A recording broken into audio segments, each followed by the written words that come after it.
Hi friends, welcome to Chennai Cooking. வாங்க இன்னைக்கு நம்ம குக் வித் கோமாளில அஸ்வின் அவங்க செஞ்ச Creme Anglaise ரெசிபி எப்படி செய்யறதுன்னு பார்க்க போறோம். இந்த ரெசிபி வந்து ரொம்ப டேஸ்டியான ரெசிபி. இதை நீங்க மறக்காம உங்க வீட்ல ட்ரை பண்ணி பார்த்துட்டு உங்க ஃப்ரெண்ட்ஸ் அண்ட் ரிலேட்டிவ்ஸ்க்கு மறக்காம இந்த ரெசிபியை ஷேர் பண்ணிக்கோங்க. அது மட்டும் இல்ல ஃப்ரெண்ட்ஸ், மறக்காம எங்களோட சேனல் சென்னை குக்கிங்க்கு சப்ஸ்கிரைப் பண்ணிட்டு பெல் நோட்டிஃபிகேஷனையும் பிரஸ் பண்ணிக்கோங்க. இப்போ வாங்க இந்த ரெசிபி எப்படி செய்யறதுன்னு பார்க்கலாம். ஃபர்ஸ்ட் வந்து நம்ம இந்த ரெசிபி செய்கிறதுக்கு ஒரு பேனில் நம்ம ஒரு கப் அளவுக்கு ப்ளூபெரியை ஆட் பண்ணிக்க போகிறோம். ப்ளூபெரி நல்லா வாஷ் பண்ணிவிட்டு இந்த மாதிரி பேனில் எதுவுமே ஆட் பண்ணாமல் ஃபஸ்ட்டு வந்து ஒரு 2 மினிட்ஸ்க்கு வந்து மீடியம் ஃப்ளேமில் வச்சு இந்த மாதிரி நல்லா வந்து ஃப்ரை பண்ணிக்கோங்க. நீங்கள் ஃப்ரை பண்ணிட்ட பிறகு கொஞ்சமாக ஒரு 2 டேபிள் ஸ்பூன் அளவுக்கு தண்ணி வந்து ஆட் பண்ணிக்கோங்க. நிறைய வாட்டர் ஆட் பண்ணாதீங்க, கொஞ்சமாக ஆட் பண்ணிக்கோங்க. 2 டேபிள் ஸ்பூன் ஆட் பண்ணாலே போதும். அதுக்கப்புறம் 1/2 கப் அளவுக்கு சுகர் ஆட் பண்ணிக்கோங்க. சுகர் ஆட் பண்ணிவிட்டு ஒரு 5 மினிட்ஸ் இந்த மாதிரி மீடியம் ஃப்ளேமில் வச்சு குக் பண்ணால் போதும். இந்த மாதிரி ஜாம் கன்சிஸ்டன்சிக்கு வரும். இப்போ என்ன பண்ணணும்னா ஆஃப்டர் 5 மினிட்ஸ் வந்து ஆஃப் பண்ணிவிட்டு இதை நம்ம வந்து ரெஃப்ரிஜரேட் பண்ண போகிறோம். ஒரு 1/2 ஹவருக்கு நீங்கள் ரெஃப்ரிஜரேட் பண்ணால் நல்லா வந்து திக்காக ஜாம் கன்சிஸ்டன்சிக்கு வந்திருக்கும். ஹையில் வச்சு நீங்கள் இதை பண்ணக்கூடாது. இப்போ வந்து பார்த்திங்கன்னா நம்ம வந்து 3 எக் யோக் எடுத்திருக்கோம். அதில் வந்து ஒரு 1/2 கப் அளவுக்கு சுகர் ஆட் பண்ணியிருக்கேன். இப்போ சுகர் வந்து நல்லா கரையிற அளவுக்கு மிக்ஸ் பண்ணிக்கோங்க. சுகர் கம்மியாக வேணுன்றவங்க இன்னுமே கொஞ்சம் கம்மி பண்ணி கூட சேர்த்துக்கலாம். இப்போ நல்லா வந்து மிக்ஸ் பண்ணிக்கிறேன்.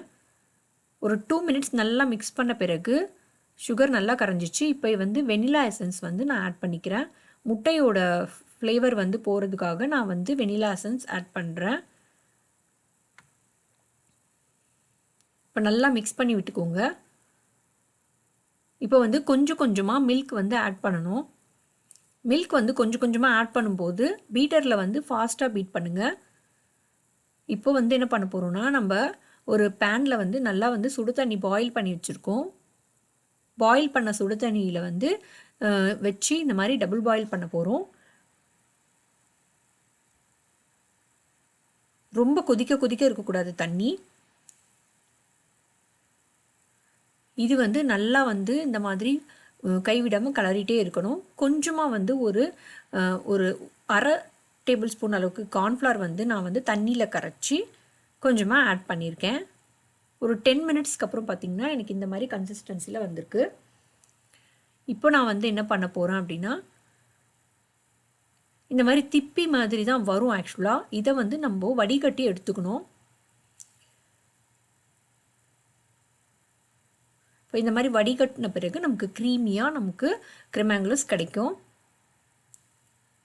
இப்போ நம்ம வந்து க்ரீமியாக Creme Anglaise ப்ரிப்பேர் பண்ணி வச்சுருக்கோம்.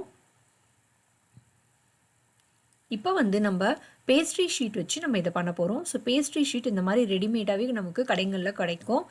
ஸோ இந்த மாதிரி பேஸ்ட்ரி ஷீட் வந்து வாங்கி நம்ம வந்து இதை ப்ரிப்பேர் பண்ண போகிறோம். ஸோ பேஸ்ட்ரி ஷீட்லேருந்து ஒரு பேஸ்ட்ரி ஷீட் ஃபுல்லாக நான் கம்ப்ளீட்டாக எடுத்திருக்கேன். அதில் 3 இந்த மாதிரி வந்து எனக்கு கிடச்சிருக்கு. ஸோ இப்போ இதை வந்து நம்ம பிரிச்சுட்டு 3த்தையும் நம்ம செப்பரேட்டாக கட் பண்ண போகிறோம்.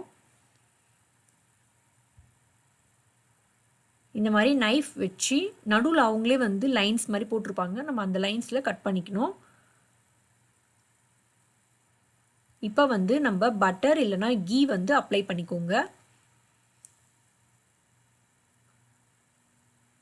நல்லா வந்து இந்த மாதிரி க்ரீஸ் பண்ணாதான் நமக்கு வந்து ஒட்டாமல் வரும். ஆயில் வந்து மேலே கொஞ்சம் லைட்டாக ஸ்ப்ரெட் பண்ணிக்கோங்க. இந்த மாதிரி நம்ம பண்ணாதான் நமக்கு ட்ரைனஸ் இல்லாமல் நமக்கு வந்து கரெக்டான ஒரு கிளேசியான கன்சிஸ்டன்சியில் நமக்கு கிடைக்கும். ஸோ இப்போ வந்து பார்த்திங்கன்னா நம்ம பண்ணி வச்சுருக்க Creme Anglaise வந்து நம்ம வந்து ஆட் பண்ணுறோம்.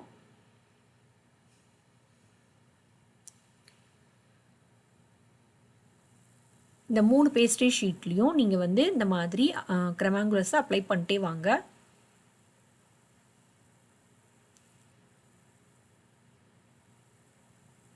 இப்போ வந்து நான் ப்ரிப்பேர் பண்ணி வச்சுருக்க ப்ளூபெரியை வந்து நான் வைக்கிறேன்.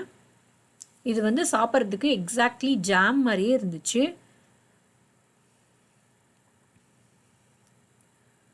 உங்களுக்கு சடனாக ப்ரிப்பேர் பண்ணணுன்னா நீங்கள் ப்ளூபெரி ஜாம் கிடச்சா அதையும் நீங்கள் வச்சு ட்ரை பண்ணலாம்.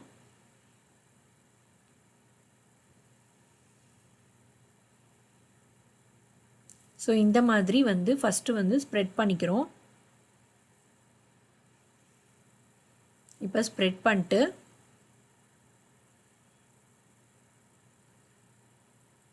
ஒரு லேயருக்கு மேலே இன்னொரு லேயர் நான் வைக்கிறேன். நல்லா வந்து எல்லா இடமும் வந்து சைடில் எல்லா இடமும் வந்து நம்ம ஒட்ட போகிறோம். இப்போ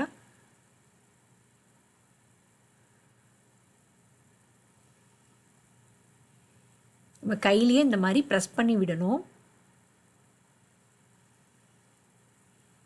இந்த மாதிரி ப்ரெஸ் பண்ணிக்கிட்டே வாங்க.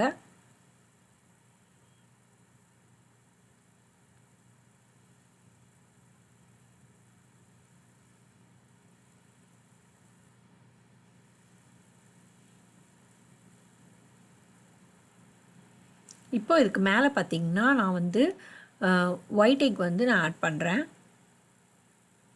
ஒயிட் எக் வந்து ஆட் பண்ணும்போது நமக்கு நல்ல கிளேஸியான ஒரு இதில் கிடைக்கும். இப்போ பாருங்கள், இந்த மாதிரி மேலே வந்து லைட்டாக வந்து ஒயிட் எக் நான் ஆட் பண்ணிக்கிறேன். மேலே கொஞ்சமாக வந்து ஆயில் வந்து அப்ளை பண்ணிக்கோங்க.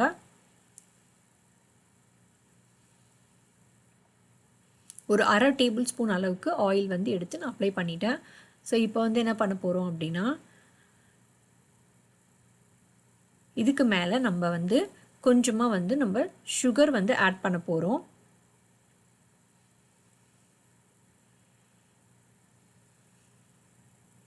இந்த மாதிரி நீங்கள் சுகரை வந்து ஸ்ப்ரிங்கிள் பண்ணி விட்டுக்கோங்க. இப்போ நம்ம அவனில் பேக் பண்ணுறதுக்கு வந்து 200 டிகிரி செல்சியஸில் 10லேருந்து 12 நிமிஷம் வரைக்கும் வைங்க.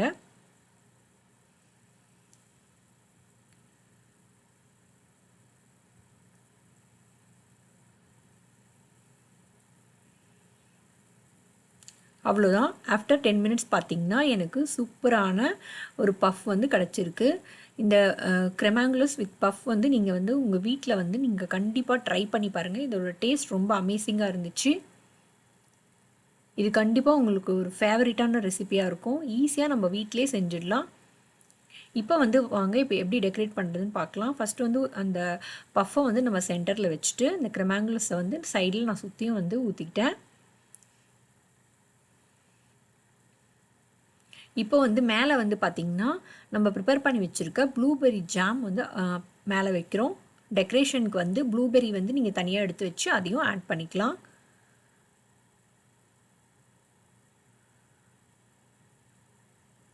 கண்டிப்பாக இது நீங்கள் மறக்காமல் உங்கள் வீட்டில் ட்ரை பண்ணி பாருங்கள். தேங்க்ஸ் ஃபார் வாட்சிங்.